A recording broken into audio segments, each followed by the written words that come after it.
Hi everyone, today I will be reading the story of Christmas at Red Butte. Of course, Santa Claus will come, said Jimmy Martin confidently. Jimmy was 10, and at 10, it is easy to be confident. Why is good to come because it is Christmas Eve, and he always has come. You know that, twins. Yes, the twins knew it and cheered by Jimmy's superior wisdom. Their doubts passed away. There had been one terrible moment when Theodora had sighed and told them they must not be too much disappointed if Santa Claus did not come this year, because the crops had been poor, and he might have not had enough presents to go around. That doesn't make any difference to Santa Claus, scoffed Jimmy. You know as well as I do, Theodora Prentice, that Santa Claus is rich, whether the crops fail or not. They failed 3 years ago, before father died. But Santa Claus came all the same. Probably you don't remember it, twins, 'cause you were too little, but I do. Of course he'll come, so don't you worry. And he'll bring my skates and your dolls. He knows we're expecting them, Theodora, 'cause we wrote him a letter last week and threw it up the chimney. And there'll be candy and nuts, of course, and mother's gone to town to buy a turkey. I tell you we're going to have a ripping Christmas. Well, don't such use slangy words about it, Jimmy boy, sighed Theodora. She couldn't bear to dampen their hopes any further. And perhaps Aunt Elizabeth might manage if and perhaps Aunt Elizabeth might and perhaps Aunt Elizabeth might manage it if the cold sold well. But Theodora had her painful doubts, and she sighed again as she looked out the window far down the trail, across the prairie. She sighed again as she looked out the window far down the trail that went across the prairie, red lighted by the declining sun of a short wintry afternoon. Do people always sigh like that when they get be 16? Asked Jimmy curiously. You didn't sigh like that when you were only 15, Theodora. I wish you wouldn't. I wish you wouldn't. I wish you wouldn't. You didn't say it like that when you were 15, Theodora. I wish you wouldn't. It makes me feel funny. And it's not a nice kind of funniest either. It's not a nice. It makes me feel funny. And it's not a nice kind of funniest. Funniness.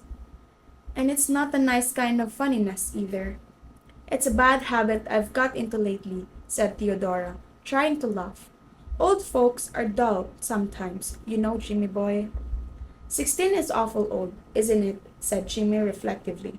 I'll tell you what I'm going to do when I'm 16, Theodora. I'm going to pay off the mortgage and buy mother a silk dress and a piano for the twins. Won't be that elegant? I'll be able to do that because I'm a man. I'll be able to do that because I'm a man. Of course, if I was only a girl, I couldn't. I hope you'll be a good, kind, brave man, and a real help you to your mother. I hope you'll be a good, kind, brave man, and a real help to your mother, said Theodora softly, sitting down before the cozy fire and lifting the fat little twins into her lap. Oh, I'll be a good to her. Never you fear, assured Jimmy, squatting comfortably. Oh, I'll be a good to her. Never you fear, assured Jimmy, squatting comfortably down on the little fur rug before the stove, the skin of the coyote his father had killed 4 years ago. I believe in being good to your mother when you've only got the one. Now tell us a story, Theodora. A real jolly story, you know, with lots of fighting in it. Only please don't kill anybody. I like to hear about fighting, but I like to have all the people come out alive. Theodora laughed and began a story about the Real Rebellion of '85, a story which had the double merit of being true and exciting at the same time. It was quite dark when she finished, and then the twins were nodding, but Jimmy's eyes were wide open and sparkling. That was great, he said, drawing a long breath.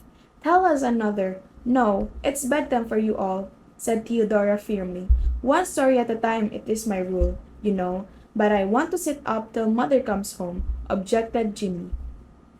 You can't.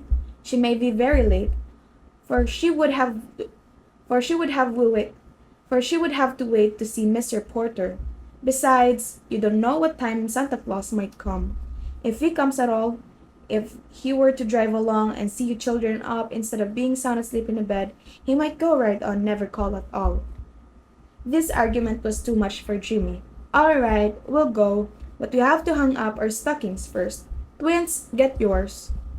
The twins toddled off in a great excitement and brought back their Sunday stockings, which Jimmy proceeded to hang along the edge of the mantel shelf. This done, they all tripped obediently off the bed. Theodora gave another sigh and seated herself at the window where she could watch the moonlight prairie for Mrs. Martin's homecoming and knit at the same time. I am afraid that you will think from the all-sighing Theodora was doing that she was a very melancholy and despondent young lady. You couldn't think anything more unlike the real Theodora. She was the jolliest, bravest girl of 16 in all Saskatchewan, as her shining brown eyes and rosy dimpled cheeks would have told you, and her sighs were not on her own account, but simply for fear of the children were going to be disappointed. She knew that they would be almost heartbroken.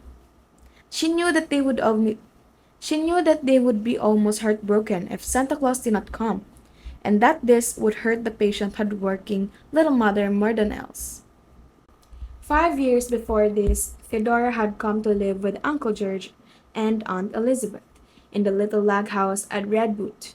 Her own mother had just died, and Theodora had only her big brother, Donald, left. And Donald had Klondike fever.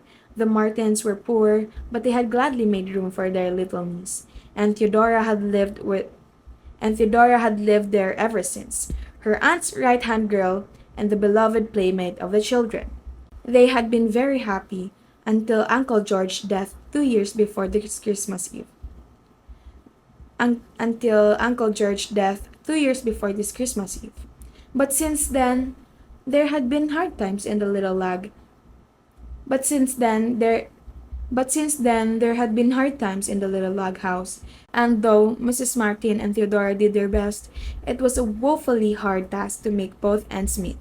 Especially this year, when their crops had been poor, Theodora and her aunt made every sacrifice possible for the children's sake, and at least Jimmy and the twins had not felt the pinch very severely yet.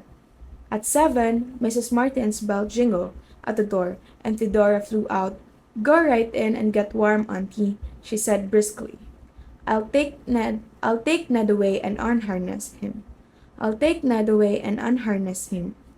It's a bitterly cold night, said Mrs. Martin. There was a note of discouragement in her voice that struck dismay to Theodora's heart. I'm afraid it means no Christmas for the children tomorrow, she thought sadly as she led Ned away to the stable. When she returned to the kitchen, Mrs. Martin was sitting by the fire, her face in her trailed hand sobbing convulsively.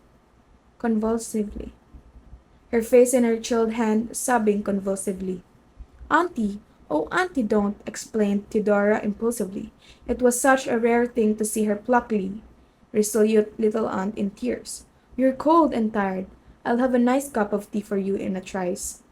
No, it isn't that, said Mrs. Martin brokenly. It was seeing those stockings hanging there, Theodora. I couldn't get a thing for my children. Not a single thing. Mr. Porter would only give a $40 for the colt, and when all the bills were paid, there was barely enough left for such necessary as we must have. I suppose I ought to feel thankful I could get those, but the thought of the children's disappointment tomorrow is more than I can bear. It would have been better to have told them long ago, but I kept building on getting more of course. But I kept building on getting more for the colt. Well, it's weak and foolish to give way like this. We'd better both take a cup of tea and go to bed. It will save fuel. When Theodora went up to her little room, her face was very thoughtful. She took a small box from her table and carried it to the window, and it was a very pretty little gold locket, hung on a narrow blue ribbon. Theodora held it tenderly in her fingers, and looked out over a moonlight prairie with a very sober face. Could she give up on her dear locket? The locket Donald had given her just before he started for the Klondike. She had never thought she could do such a thing. It was almost the only thing she had to remind her of Donald. Handsome, merry, impulsive, warm-hearted Donald, who had gone away 4 years ago with a smile on his bonny face and splendid hope in his heart.